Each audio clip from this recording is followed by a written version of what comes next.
Shri Adinath Jain PG college की BCom part first की कक्षा में आपका स्वागत है बच्चों। कल पिछली कक्षा में हमने पढ़ा था कि किस प्रकार अंशों और ऋण पत्रों का अभिगोपन किया जाता है, यानी अंडरराइटिंग ऑफ शेयर पढ़ा था बच्चों।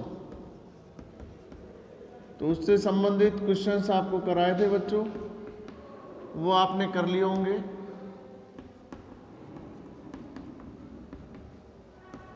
एबीएसटी फर्स्ट, निगम लेखांकन,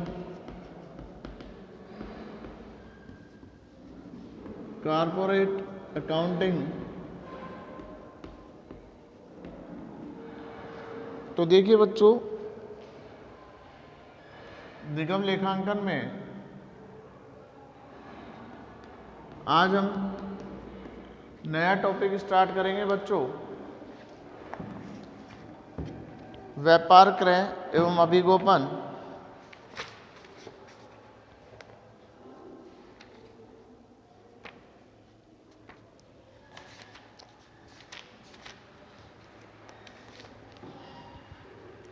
टॉपिक अपना बेटा 6 लेसन चल रहा है, व्यापार का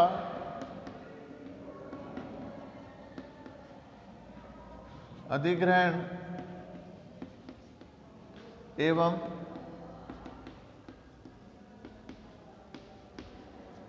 समामेलन के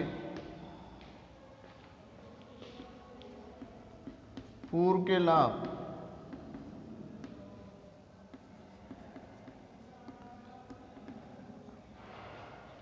acquisition of business and profit prior to incorporation। यानी आज का हमारा टॉपिक है बच्चों, व्यापार का अधिग्रहण एवं समामेलन के पूर्व के लाभ, यानी acquisition of business and profit prior to incorporation, यानी समामेलन से पूर्व के लाभ। तो देखिए बच्चों, सबसे पहले इसमें आता है व्यापार का क्रेता, यानी परचेजर ऑफ बिजनेस कौन होगा बच्चों? कंपनी होगी। यानी कंपनी किसी चलते हुए बिजनेस को खरीदती है, यानी कंपनी किसी चलते हुए रनिंग बिजनेस को टेक ओवर करती है, तो बच्चों कंपनी इसमें व्यापार का क्रेता कहलाएगी। और जो व्यापार को बेचने वाला पर्सन है वो वेंडर कहलाएगा। Which person sold out to business it is called vendor of business. यानी दो व्यक्ति होंगे बच्चों, एक तो व्यापार का क्रेता और एक व्यापार का विक्रेता।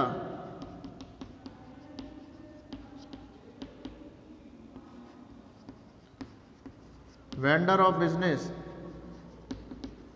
दो पर्सनों के बीच होगा बच्चों, यानी ये किसी इंडिविजुअल का या पार्टनरशिप में फर्म चल रही होगी बच्चों, तो उस चलती हुई बिजनेस को यानी रनिंग बिजनेस को टेक ओवर करते हैं बच्चों। कौन करता है? कंपनी उसको टेक ओवर करती है बच्चों, तो वो कहलाता है व्यापार का अधिग्रहण, यानी एक्वाइजिशन of business. When A company acquire running business it is called एक्वाइजिशन of business. तो देखिए बच्चों, जो कंपनी ने खरीदा वो क्रेता कंपनी हो गई, और जिसने बेचा वो विक्रेता यानी वेंडर हो गया। तो आपको ये ध्यान रखना है बच्चों कि व्यापार के क्रेता कंपनी कहलाएगी और बेचने वाला विक्रेता। और क्रेता और विक्रेता के बीच जो धनराशि का समझौता होगा बच्चों, कितनी धनराशि में बेचा है, वो कहलाएगा क्रय प्रतिफल, यानी परचेज कंसिडरेशन।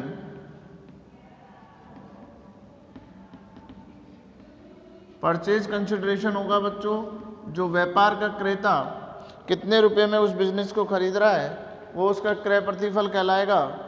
यानी कंपनी विक्रेता को जो धनराशि चुकाती है वो उसका क्रय प्रतिफल कहलाता है बच्चों। तो आपको ये ध्यान रखना है बच्चों, केवल ये आपसे ये कहता है कि कंपनी ने व्यापार को क्रय कर लिया और बाकी अन्य कोई इन्फॉर्मेशन आपके पास नहीं हो, तो आप ये मानेंगे कि कंपनी ने समस्त संपत्ति और समस्त दायित्वों को ले लिया, यानी कंपनी के पास अन्य कोई सूचना नहीं हो, तो आपको ये मानना है कि company take over all assets and liabilities of the company. और यदि आपको ध्यान देना है कि वो किसी निर्धारित शर्तों पे खरीद रहा है, तो आपको ये देखना है बेटा कौन कौन सी एसेट्स तो परचेज की और कौन कौन से लायबिलिटीज को टेक ओवर किया, तो आपको उनको ध्यान रखना है बच्चों। तो आपको सबसे पहले हम बात कर रहे हैं बच्चों क्रय प्रतिफल की, यानी जो वेंडर और कंपनी के बीच फिक्स अमाउंट होता है बच्चों, जो विक्रेता को पे करती है company, it is called purchase consideration. Purchase consideration are calculate in 2 methods. Number first, शुद्ध संपत्ति विधि यानी नेट एसेट्स मेथड,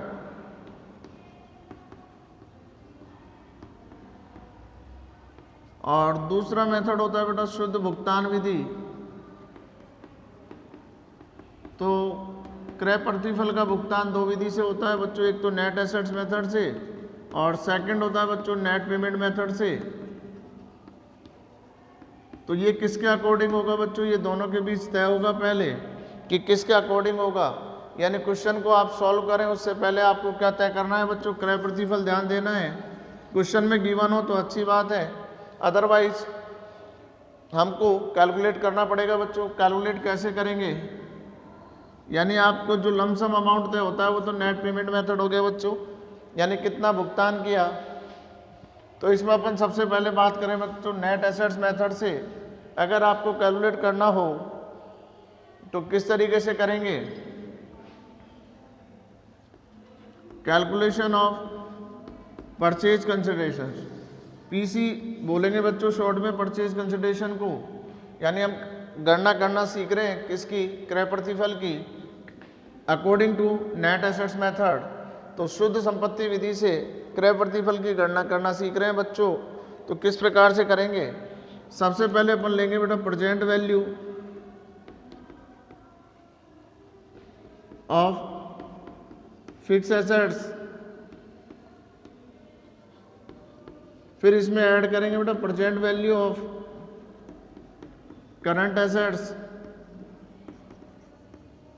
यानी दोनों एसेट्स को हम प्लस कर लेंगे बच्चों, यानी ये आ गया बेटा present value of assets.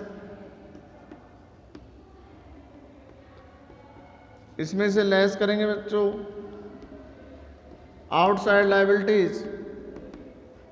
Outside liabilities means बच्चों capital and reserve are not include, यानी इसमें 2 चीजें नहीं करनी है बच्चों आपको, capital and reserve and surplus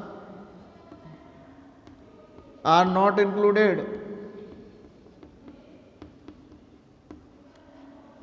यानी आपको क्या नहीं जोड़ना है बच्चों इसमें, आउटसाइड लायबिलिटीज में क्या नहीं लेना है, कैपिटल। आउटसाइड का मतलब बेटा जो थर्ड पार्टी को पे करना है वो लायबिलिटीज लेनी है।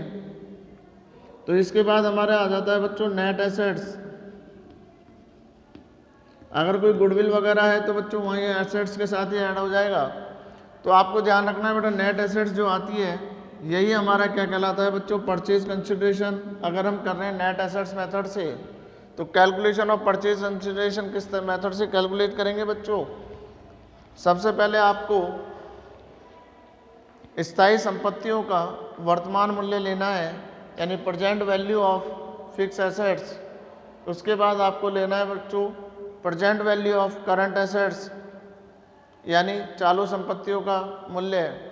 फिर आपके दोनों को टोटल करके प्रेजेंट वैल्यू ऑफ एसेट्स निकालना है बच्चों। फिर इसमें से डिडक्ट करना है यानी लेस करना है आउटसाइड लायबिलिटीज। आउटसाइड लायबिलिटीज मतलब जो थर्ड पार्टी को पे करना है बच्चों। तो आउटसाइड लायबिलिटीज में आपको कैपिटल और रिजर्व को और सरप्लस को इंक्लूड नहीं करना है बच्चों।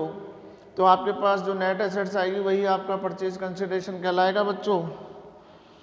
और सेकंड मेथड हमने आपको जो बताया था बच्चों शुद्ध भुगतान विधि, यानी इसमें एक लमसम अमाउंट पे किया जाता है बच्चों।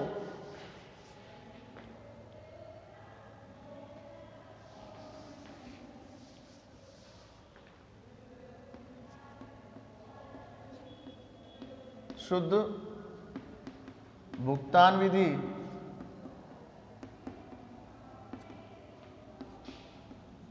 यानी नेट पेमेंट मेथड।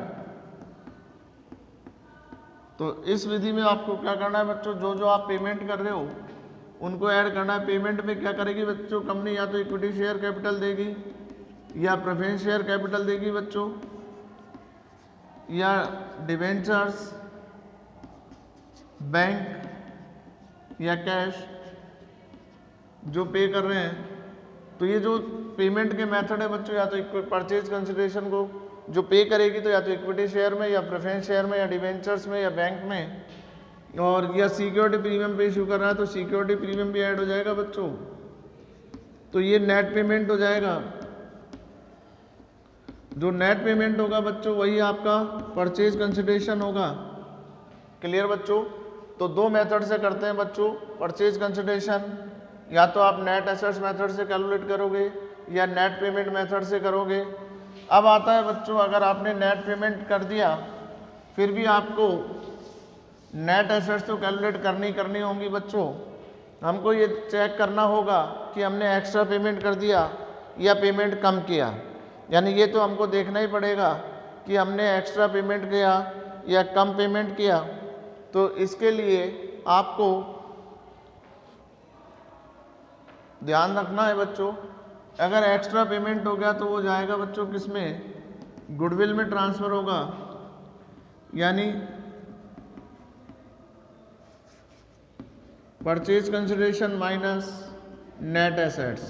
पीसी का मतलब आपको बता ही दिया था बच्चों, परचेज कंसिडरेशन शॉर्ट में लिख दिया। परचेज कंसिडरेशन में से नेट एसेट्स डिडक्ट कर दी तो जो डिफरेंस अमाउंट है बच्चों वो गुडविल का हो गया।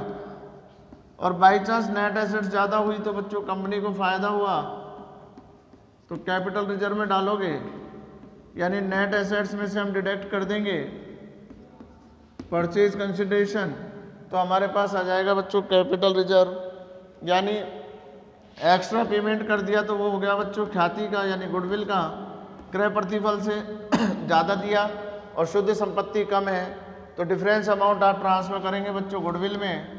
और अगर मान लीजिए शुद्ध संपत्ति ज़्यादा है और क्रय प्रतिफल कम चुका है तो आप राशि को ट्रांसफर कर देंगे बच्चों पूंजी संचय में। तो ये दो बातें ध्यान रखनी है बच्चों, यानी अगर आपने क्रय प्रतिफल नेट एसेट से एक्स्ट्रा पेमेंट कर दिया तो डिफरेंस अमाउंट को आप ट्रांसफ़र करेंगे बच्चों किसमें, गुडविल में।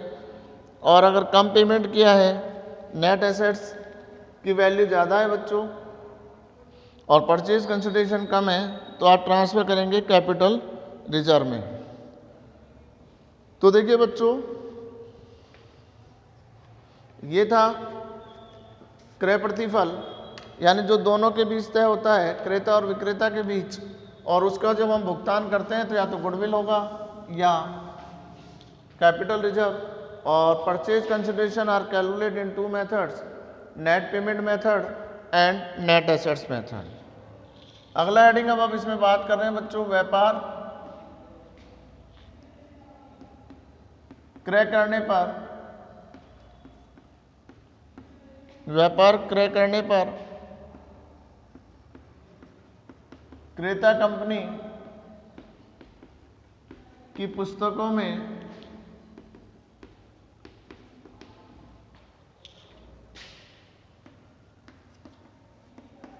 लेखा प्रविष्टियां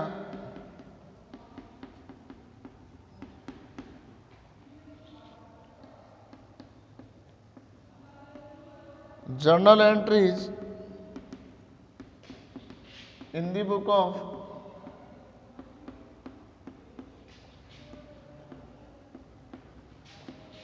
परचेजिंग कंपनी, यानी हम बात कर रहे हैं बच्चों journal entries in the book of purchasing company, यानी क्रेता कंपनी की पुस्तकों में लेखा प्रविष्टियां। नंबर फर्स्ट, संपत्तियां एवं दायित्व, संपत्ति एवं दायित्वों को क्रय करने पर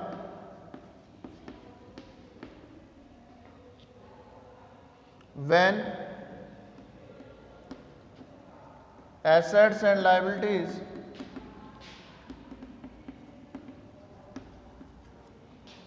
are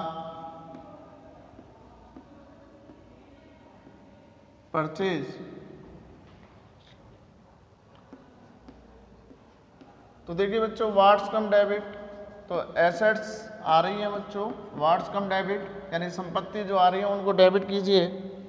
और to sundry liabilities, liabilities always credit होंगी बच्चों। जब भी व्यापार में क्रय करी जाएंगी तो लाइबिलिटीज पे करनी होती है तो बच्चों ऑलवेज क्रेडिट करेंगे। और टू वेंडर, वेंडर में लिखेंगे बेटा परचेज कंसिडरेशन की राशि, बीइंग बिजनेस टेकन ओवर, यानी बिजनेस को हमने ले लिया।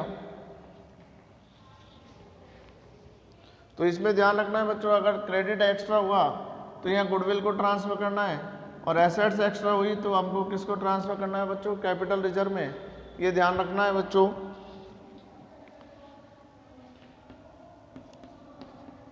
फिर आता है बच्चों क्रय प्रतिफल का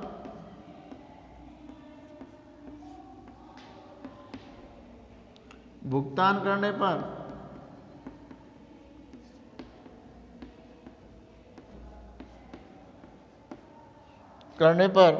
when payment of purchase consideration. तो देखिए बच्चों, who is the receiver, receiver are always debit, तो वेंडर्स अकाउंट डेबिट, वेंडर्स को हम डेबिट करेंगे। और टू इक्विटी शेयर कैपिटल और प्रेफरेंस शेयर कैपिटल दे रहे हैं तो बेटा टू प्रेफरेंस शेयर कैपिटल, और डिवेंचर दे रहे हैं तो टू डिवेंचर्स। और अगर इनको आपने प्रीमियम पे इशू किया है तो बच्चों टू सिक्योरिटी प्रीमियम, और अगर कुछ अमाउंट आप कैश पे कर रहे हैं तो टू बैंक। यानी ये पेमेंट के मेथड हैं बच्चों, या तो इक्विटी शेयर से पेमेंट कीजिए, otherwise preference share capital, otherwise debentures, and remaining amount are paid by cash being payment to vendor. तो देखिए बच्चों, एक बार उससे एसेट्स परचेज करने की एंट्री करेंगे, यानी जब संपत्ति और दायित्वों को परचेज करेंगे, when assets and liabilities are purchase, sundry assets account debit to sundry liabilities to vendors being business taken over. जब आप उसका क्रय प्रतिफल का भुगतान करेंगे बेटा, when payment of purchase consideration, vendors account debit to equity share capital to preference share capital to debenture to security premium और टू बैंक। सिक्योरिटी प्रीमियम जब भी आएगा बच्चों जब आपने किस पे इशू करा हो, प्रीमियम पे, if issue at premium, otherwise premium नहीं लिखना है बच्चों। इक्विटी में पेमेंट करा तो इक्विटी लिखना है, प्रेफरेंस से किया तो प्रेफरेंस लिखना है, डिबेंचर से किया तो डिबेंचर, और प्रीमियम पे इशू करा तो टू सिक्योरिटी प्रीमियम, और बैंक से किया तो टू बैंक। देखिए बेटा, कई बार कंपनी पेमेंट में डिले करती हैं तो डिले के बदले इंटरेस्ट पे करती हैं बच्चों वेंडर को, यानी विक्रेता कंपनी जो परचेज कंसिडरेशन होता है उसको तय तारीख यानी ड्यू डेट से लेट पेमेंट करती हैं। तो जितना लेट पेमेंट करेंगी बच्चों तो उनको क्या करना होगा, इंटरेस्ट पे करना होगा। तो इंटरेस्ट पे की एंट्री हम क्या करेंगे बच्चों, देखिए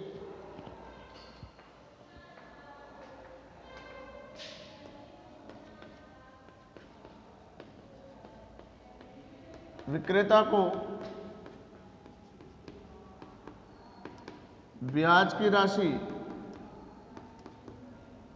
चुकाने पर when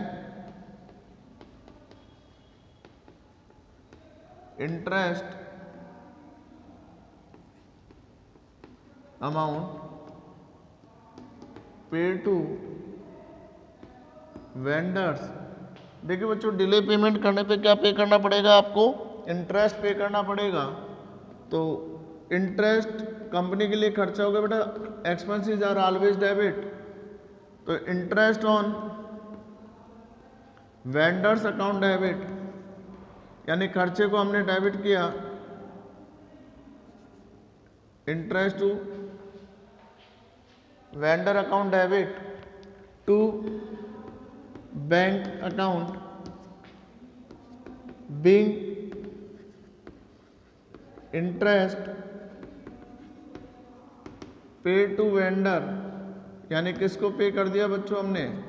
वेंडर को पे कर दिया। तो आपने देखा बच्चों कि डिले होने पर वेंडर को पेमेंट करना पड़ेगा इंटरेस्ट का,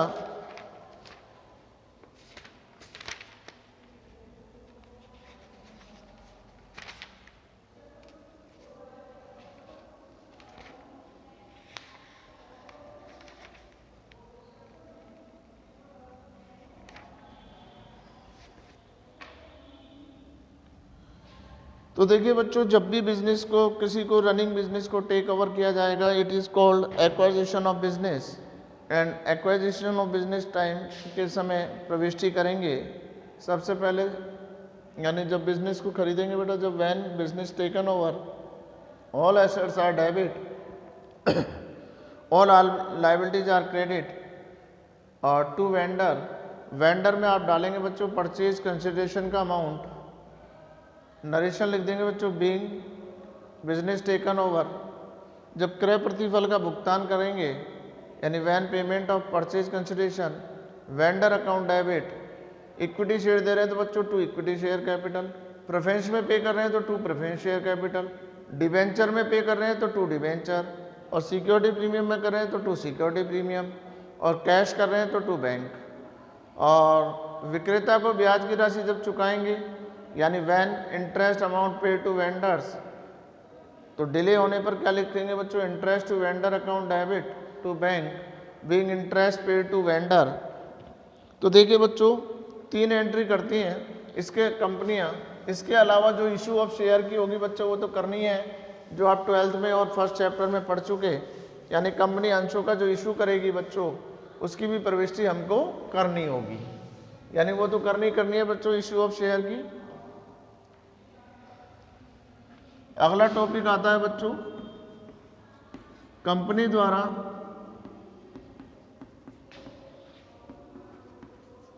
लेनदार व देनदार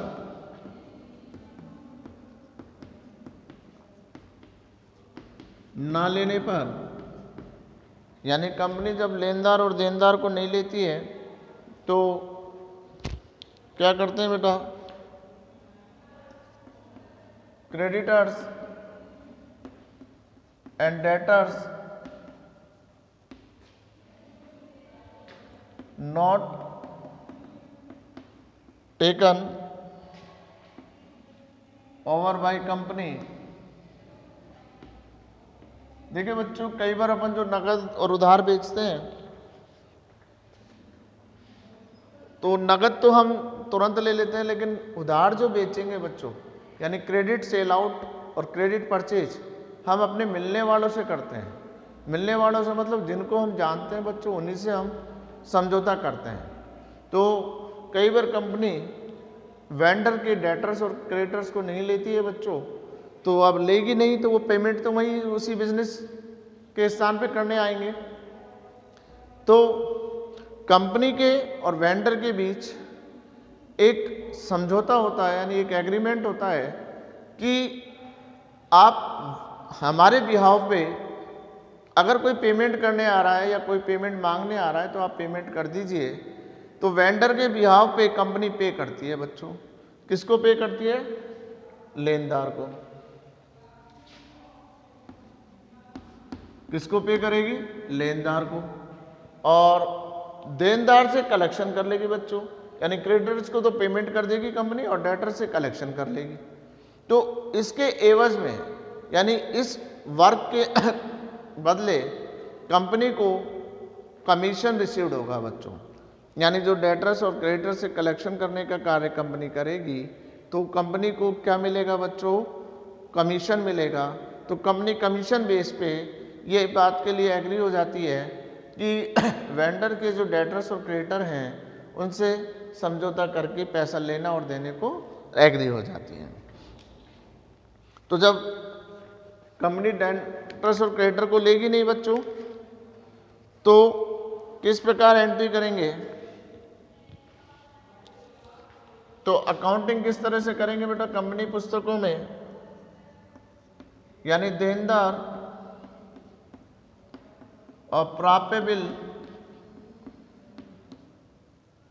बिलों को वसूली हेतु लेने पर, यानी कंपनी कह रही है बस केवल कलेक्शन करना है, debtors and B R received from collection. केवल किसके लिए कलेक्ट कर रही है बच्चों? उनसे। तो वो लिखेंगे बच्चों वेंडर। डेटर्स हैं तो डेटर्स, बी आर है तो बी आर, और दोनों रिसीवेबल हैं के नाम से है तो ट्रेड रिसीवेबल बच्चों। तो वेंडर, डेटर्स और B R account debit to vendors suspense, यानी एक नया अकाउंट ओपन होगा बच्चों। कौन सा? वेंडर सस्पेंस का। Being vendor debtors and B R taken into account. किस में ले लिया बच्चों? अकाउंट्स में टेकन ओवर कर लिया।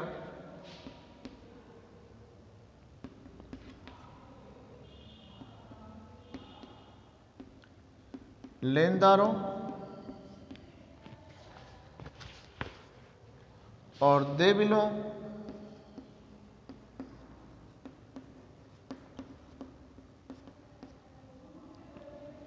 को भुगतान हेतु लेने पर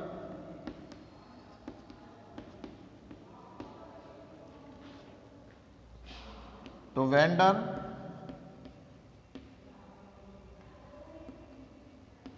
suspense account debit to vendors creditors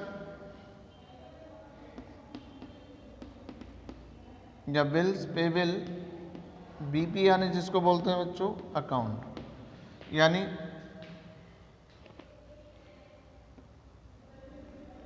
being, यानी ये किसके कर रहे हैं बच्चों? Creditors and BP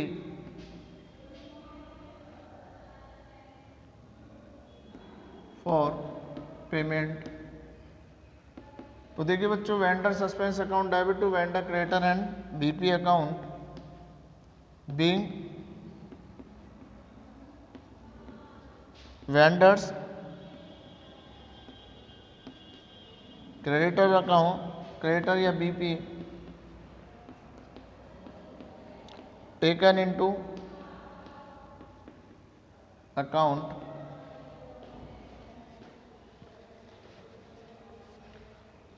third entry करेंगे बच्चों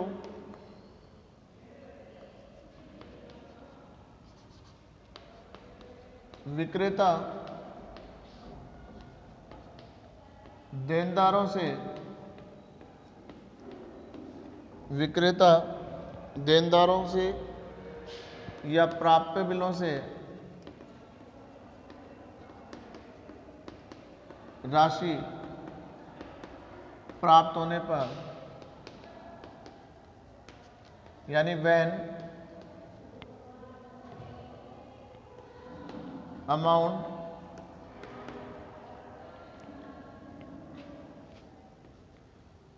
received from vendor डेटर्स और बी आर। तो देखिए बेटा, जब अमाउंट रिसीव्ड होगा तो कंपनी के पास पेमेंट आएगा, तो बैंक अकाउंट डेबिट, किसको डेबिट करेंगे बच्चों? बैंक को। और कोई डिस्काउंट वगैरह दिया है तो वो किस में से डिडक्ट होगा बच्चों? Vendor suspense. यानी बैंक में तो आप लिखेंगे बच्चों रिसीव्ड अमाउंट, और यहाँ जो आपने डिस्काउंट दिया है बच्चों, डिस्काउंट है या कोई बैड डेट्स हुआ बच्चों उसको जो रिसीव्ड नहीं हुआ, और टू किसको क्रेडिट कर देंगे बच्चों? वेंडर डेटर्स या बी आर।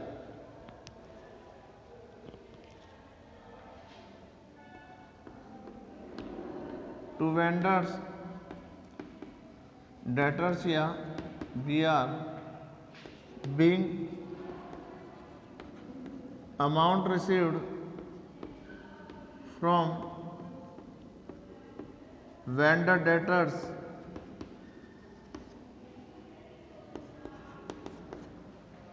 फोर्थ एंट्री करेंगे बच्चों, लेनदार और देय बिलों को भुगतान करने पर लेनदारों व देय बिलों को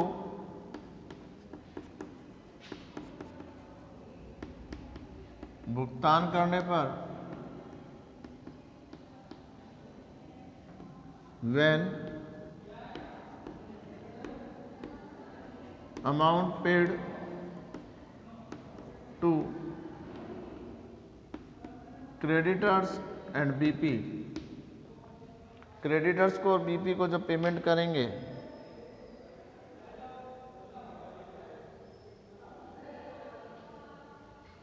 तो आप लिखेंगे बच्चों वेंडर्स क्रेडिटर्स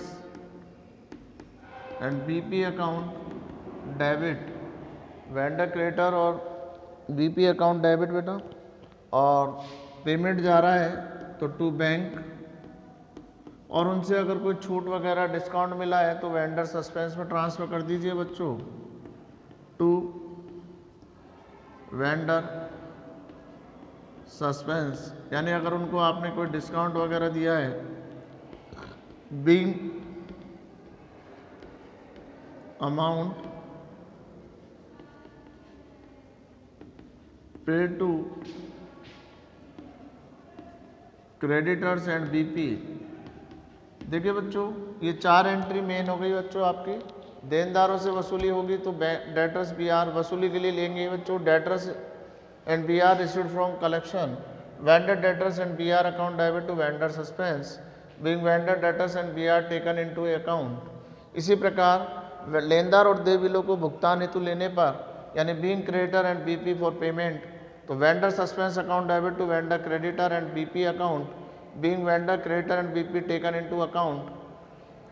थर्ड एंट्री है बच्चों, विक्रेता देनदारों से प्राप्त बिलों से राशि प्राप्त होने पर when amount received from vendor debtors and B R, bank account debit received amount से, vendor suspense account debit discount amount से, और टू वेंडर डेटर्स जितने भी कम हो गए, being amount received from vendor debtors.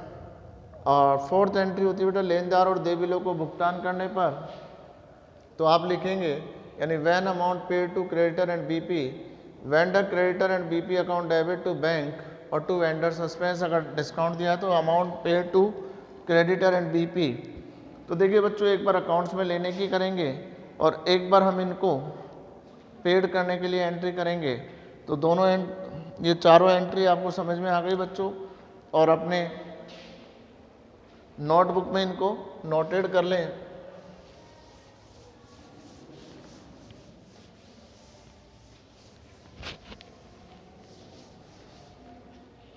तो अब हम बात करते हैं बच्चों अगला,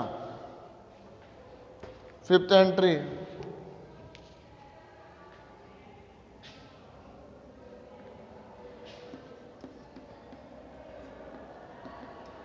पुस्तकों में अलिखित यानी जो रिकॉर्डेड नहीं है विक्रेता के लेनदारों व दायित्वों का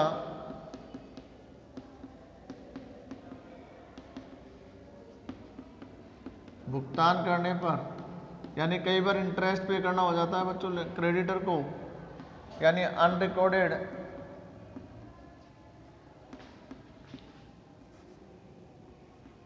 vendor creditor and liabilities paid. तो लायबिलिटीज पे करोगे तो बेटा कौन से खाते से कर देंगे?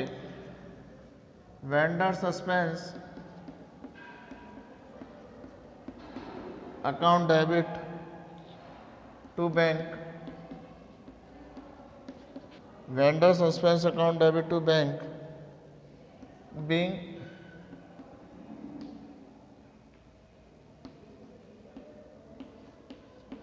unrecorded vendor creditor and liabilities paid।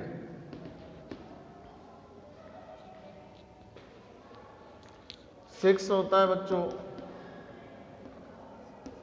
अलिखित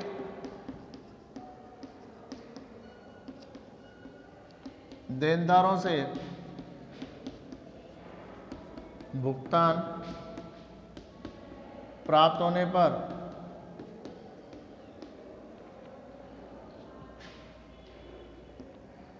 when unrecorded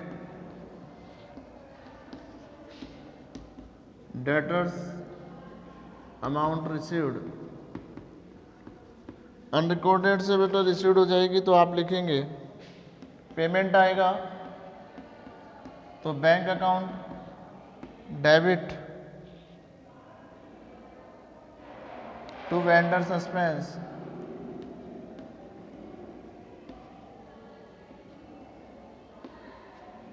bank account debit to vendor suspense being unrecorded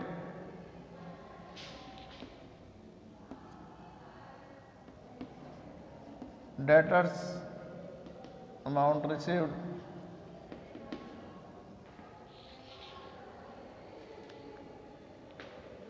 seventh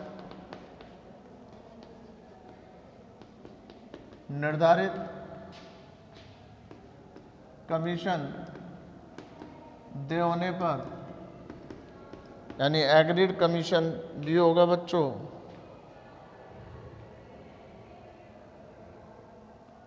being when commission due। Commission due होगा तो बेटा कंपनी के लिए इनकम होगी, तो इनकम होगी तो आप क्या लिखेंगे बच्चों? Vendor suspense account debit to commission. Company के लिए बच्चों इनकम है तो इनकम को हमेशा क्या करते हैं बच्चों? क्रेडिट करते हैं, तो to commission account being commission due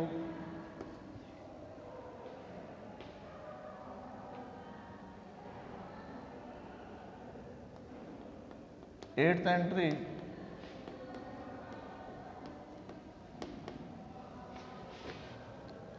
विक्रेता को अंतिम भुगतान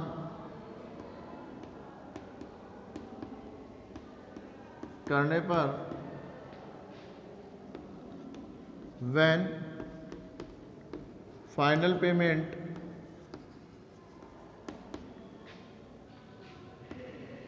मेड टू वेंडर, यानी फाइनल पेमेंट अपन को करना होगा तो वेंडर को, तो who is the receiver? Receiver are always debit vendors account debit to bank, और अगर शेयर दिए हैं तो बच्चों टू शेयर कैपिटल, और प्रीमियम पे दिया है तो to security premium being payment to vendor 9 विक्रेता से अंतिम भुगतान प्राप्त होने पर, यानी विक्रेता से अंतिम भुगतान प्राप्त होगा when final payment received from vendor. तो bank account debit, what's come debit, और who is the giver, vendor is the giver. तो to vendors account being final payment received. तो देखिए बच्चों, ये 9 प्रविष्टि करते हैं जब वेंडर के डेटर्स और क्रेडिटर्स को टेक ओवर नहीं करती बच्चों कंपनी, लेकिन वेंडर के बिहाव पे पे करती है। तो ये 9 प्रविष्टियाँ होंगी बच्चों, इनको आप राइट डाउन कर लें। बाकी नेक्स्ट कल की कक्षा में हम इनका अध्ययन करेंगे।